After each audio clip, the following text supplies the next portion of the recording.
Hi everyone, it's Patty. I have a share for you today. I am participating in a junk journal page swap over at yourpaperpantry.ning.com. The host of the swap is Jane Bain. And the challenge this month was to create junk journal page for a retro kitchen theme using the retro green, turquoise, and red.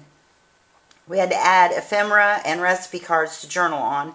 And she also outlined what size the pages could be.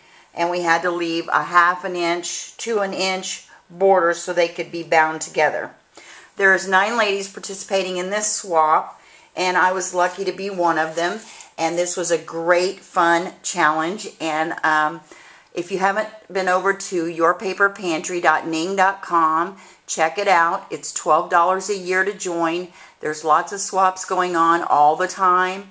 Lots of fun things to do and share, and you won't be sorry you went over there and checked it out. So I hope you will.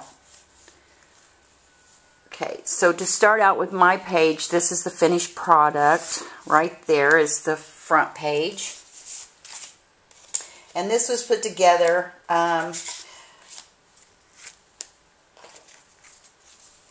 with my first inspiration that happened with this page was, let me show you the actual blank page without all the goodies.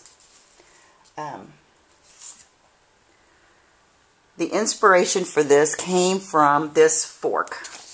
This is a send out we get from my husband's work. It's a wellness paper that comes every so often, and I saw this fork and it just sparked that first bit of, this is what I want to use for my page. So I scanned this into my computer, and I printed it out on cardstock in a grayscale, and I duplicated it like 9 times on the page, and then I printed it out. I adhered it to chipboard, and then I Mod Podged over everything, and then I cut it out around the fork, and then I inked the edges. So that was the main inspiration, and I thought, okay, I'll do a tablescape. So I took a red cardstock, and then I had this turquoise color, which was perfect for that retro theme. And I had recently purchased this Spellbinders die, and the first time I used this, I was just nothing but frustrated and upset because I thought this would be so gorgeous. And my paper got stuck in it, and I ended up ripping the whole thing. And every time I did it, it would just rip, and it was just frustrating, and I was very upset that it wasn't going to work out for me. So what I did was I checked on the internet, and I found a lady that talked about it in her blog, and I'm sorry I can't remember who it was, but I really thank her for her tip, and I'm going to share it with you. She said to take a piece of wax paper and to put the wax paper on, then the cardstock, and then run it through either your Big Shot or your Cuttlebug. And it worked. It just fell right out of there. I did have to go back into my die and go to each one of these little holes with my pokey tool. And I don't know if you can see them on here or not, but it's a little frustrating to use, but let me tell you, it's a gorgeous die when you get it done. And if you take the time and just use that tip. And if you have any problems with other dies that are intricate like that, I would sure try that wax paper trick and see if it works for you. So anyway, I cut out 5 of those, and then I glued them down to the square of this turquoise paper, and then I just cut them in half on the diagonal so I had like a folded napkin look. And I laid that down on my red cardstock, and then I have this vintage cutlery. Well, I call it vintage. I've had it in my stash for at least 10 to 12 years. And it's this cutlery paper. I have no idea where I got it. Probably at a local scrapbook store that's long since gone out of business, and I don't know who made it. But I thought it went well with my fork, and with the theme with the red. So I cut out little squares, and I folded them to reinforce this down here to make a tuck spot. And I sewed these on my machine. I sewed this little corner piece here, and I sewed along the napkin on my machine. I took the fork and I punched out little holes right here on each side of the fork, and I threaded this gingham red and white check lace in, this is not lace, ribbon, geez, can't think of the name of it, ribbon through there, and then I laid it down on my napkin and I attached it through all of that before I tied it with my Tim Holtz tiny attacher. So this makes another little pocket here. The base page is just white cardstock that I've punched using this Fiskars punch, and this is called Lattice and Lace. When you punch this on the paper, it leaves a border around the edge of this tiny little border here. I don't know if you can see that very well, but it's a little tiny lacy effect.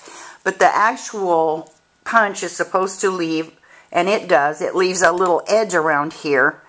There's a little piece of paper that's left here between each one of these punches, and then a little slight edge around the whole sheet, so it was like about out to there.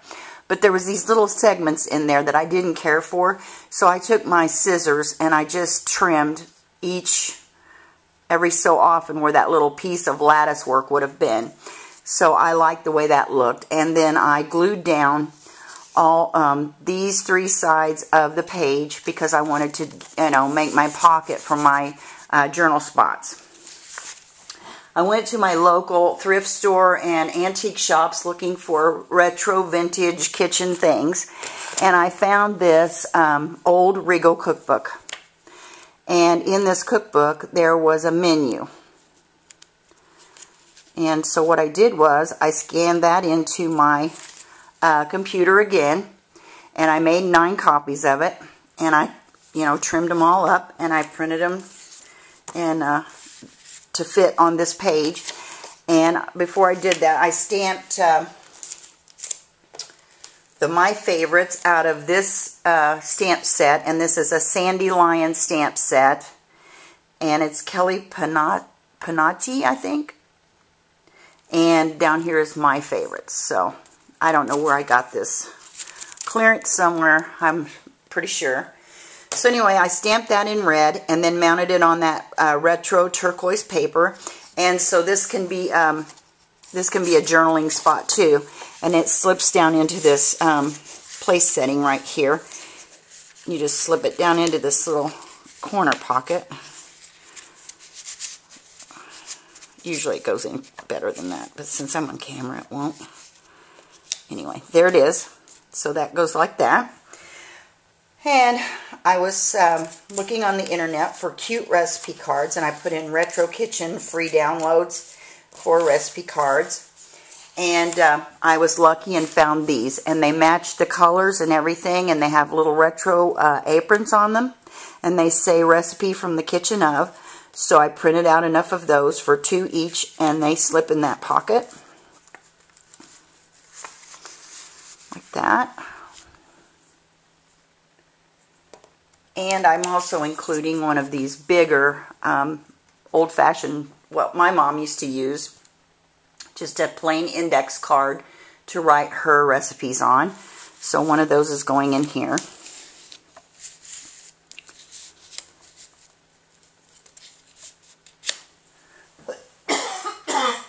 Excuse me. Okay, on the back side, I searched the internet again for S&H green stamps, because that's a big part of my childhood memories. My mom and I would go shopping weekly for her groceries, and she would always buy me animal crackers when we'd go to the grocery store, and it would keep me busy while she was shopping. And so when we would get home, I always got to put the stamps in the book. So that was a big part of my day, and you know, I couldn't wait to get home to glue those stamps in the book. So that was just part of that time.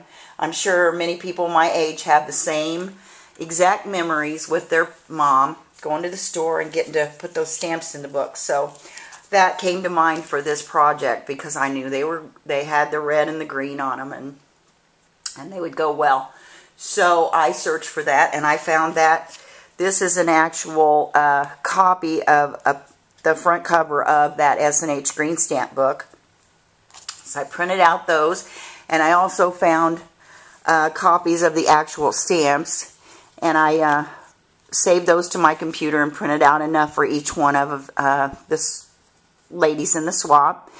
And I glued this to one of those note cards again, and stamped Noteworthy with this Jelly Bean Soup stamp set, and I think this is made by Unity, but it has the Noteworthy on there and the Just a Note that I also used on, and I'll show you later where I put that one. But this makes a little journal tuck spot for here. And then on this one I cut them out, and then I used my pokey tool to go between so that they would actually fold like the old stamps did, and I went around the edges as well. So that just gets stuck under here. So it's a little Tim Holtz paper clip. And I made a pocket on this page as well with some older paper that I had in my stash. It's the same age as this paper that has the cutlery on it. So I've had this just as long. I bought it at the same time. And I cut little strips of white and punched them with this Martha Stewart edge punch. And this is, you can feed ribbon through here, although I didn't. But that's the punch I used for that edge there, for the lacy look on that. On the same place I found this S&H green stamp book, I found the inside pages of the book as well. And so I saved a couple of those to my computer, and I cut this out for the little journal spot on this side of the book, or on this side of the page. So, and then on the back I wrote, stamped that Just a Note and attached it onto the red cardstock for that. So it slips in there. Then when I was at the antique thrift store, I found these coin rolls, and my mom used to save coins, and so did my dad, and she would roll them and then take them to the bank and get dollar bills for the coins, and then she would take those to do her grocery shopping. So I thought, well, I'll just include a couple of these in there for journaling and just ephemera touches. Because those are just memories I have of my mom rolling the coins and at the kitchen table and that. So this is the back side of my page, and again this is the front side. And I left out this little added ticket that I stamped using another. This stamp, I think I got it at Hobby Lobby. It looks like not Hobby Lobby, Big Lots. Looks like a Big Lots sticker to me. It's an Admit One sticker, or not sticker, stamp. And you could choose from one of these things to put down there, so I just chose dinner. And I stamped it on that green again. I thought it needed a little bit more green on this side of the page, so I stamped that. And then I cut around the ticket. And Anastasia on YouTube, her real name's Natasha, shared this week how you use your hole punch to do this in here instead of using scissors.